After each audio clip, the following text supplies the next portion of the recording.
वारंवार अशा घटना घडतात, महानगरपालिकेला जबाबदार मानलं जातं. नेमकी या वर्षी 20 दिवस 22 दिवस उशिरा पाऊस आला तरी महानगरपालिकेची त्रेधा तिरपीट उडाली.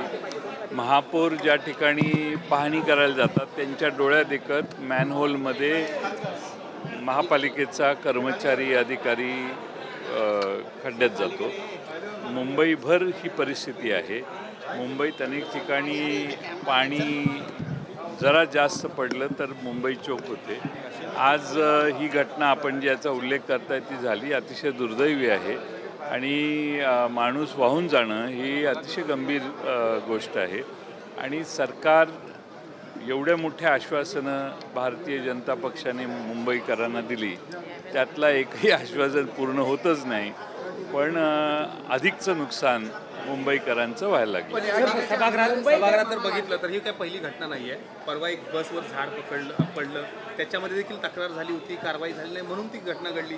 अंधेरीतली देखील अशाच घटना आहेत. कारवाईच होत नाही आहे, अधिकारी जुमानत नाही आहेत सत्ताधाऱ्यांना, असं म्हणायचं कुठेतरी? नाही, कारवाई होत नसण्याचं कारण अधिकारी आणि सत्तारूढ यांचं इक्वेशन फार चांगलं जमलेलं आहे आणि सगळे मिंदे झाल्यामुळं कोण कोणावर कारवाई करत नाही. सगळेच ऑब्लाइज्ड आहेत.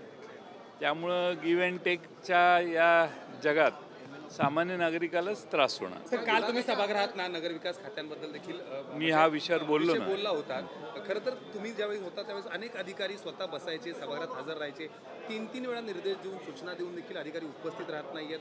प्रत्यक्षात ग्राउंडवर पण नाही, सभागृहात पण नाही. काय नेमकं याला म्हणायचं? असं आहे की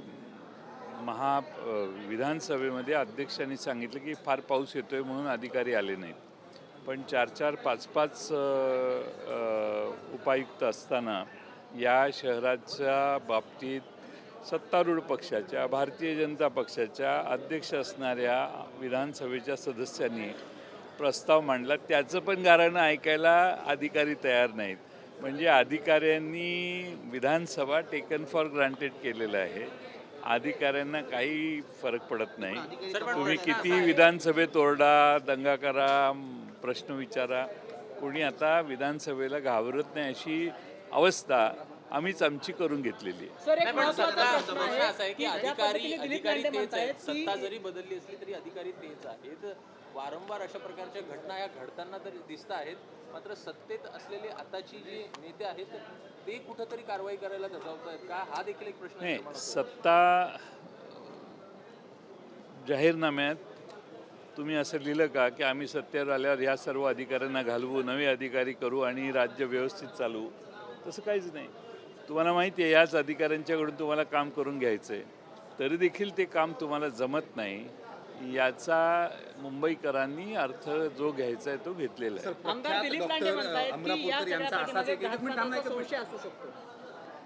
नाही तर काय, काहीच नसेल तर या देशामध्ये काहीच कारणं उत्तर देता येत नसेल तर देशद्रोही, घातपात असे शब्दाचा प्रयोग करायचा.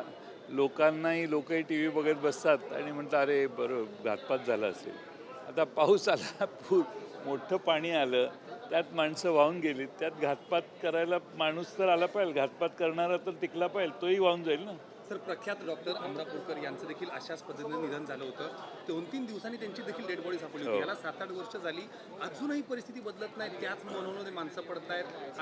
इतकी मोठी गंभीर असं आहे की पाऊस येण्याच्या आधी ज्या तयाऱ्या करायच्या आहेत त्यामध्ये मॅनहोल सगळे झाकणे, मॅनहोलच्या त्या भागातलं पाणी हे त्याचा विसर्ग लवकर होणे याच्यासाठी यंत्रणा करायची असते. आता 90,000 कोटीची महानगरपालिका तुम्ही 70,000 कोटीवर आणली. 25-30,000 कोटीचा प्रशासकीय काळात खर्च केला. तो कशावर खर्च झाला लोकांना कळतच नाही आहे की एवढे पैसे महापालिकेच्या ठेवी 90,000 कोटीवरून 70,000 कोटीवर आल्या आणि हे 25-30,000 कोटी कशाला गेले? एकट्या कोस्टल रोडला नाही गेले, मग आणखीन कशाला गेले? आणि त्यामुळं महापालिकेच्या काम जे सत्तेत आहेत त्यांची ती जबाबदारी आहे. त्यांनी मुंबईकरांची माफी मागितली पाहिजे. महापौर यांनी सातत्याने दौरे केलेले होते, सातत्याने पाहणी देखील केलेली होती. तरीसुद्धा या ठिकाणी ही घटना घडलेली आहे आणि त्यांच्यामध्ये आपण बघितलं तर म्हणजे उपमहापौर यांनी हे पण केलं होतं की आम्हाला याच्यामध्ये घेत नाही कोणी सानिध्यामध्ये घेत नाही विश्वासात घेत नाही उपमहापौरांनी म्हटलं होतं की महापौरांच्या दौऱ्यासंदर्भात ते काय सत्तेत असणारे दोन पक्ष आहेत, त्यामुळं आम्हाला त्याबद्दल काही बोलायचं नाही. ते विश्वासात घेऊ अगर न घेऊ, काम व्यवस्थित झालं पाहिजे. जनतेला जे आश्वासन दिलं ते पूर्ण झालं पाहिजे. आज या शहरात तुम्हाला जनतेनं सत्ता दिली, तुम्हाला या साध्या साध्या गोष्टी करता येत नाही, तर मुंबईचं कल्याण कसं करणार तुम्ही? दिलीप मामा लांडे असं म्हणतायत की नालेसफाई आणि या वृक्षांच्या छाटणीसाठी वेळच मिळाला नाही, फार कमी अवधी मिळाला.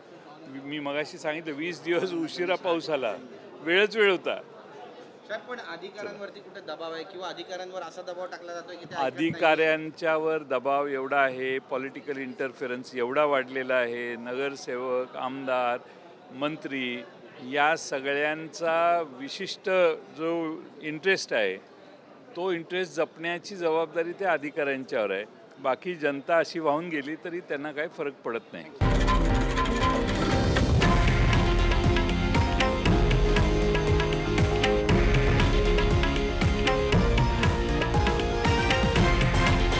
हे आहे देशातील नंबर 1 न्यूज नेटवर्क आणि आपण पाहत आहात TV9 मराठी, एकमेव.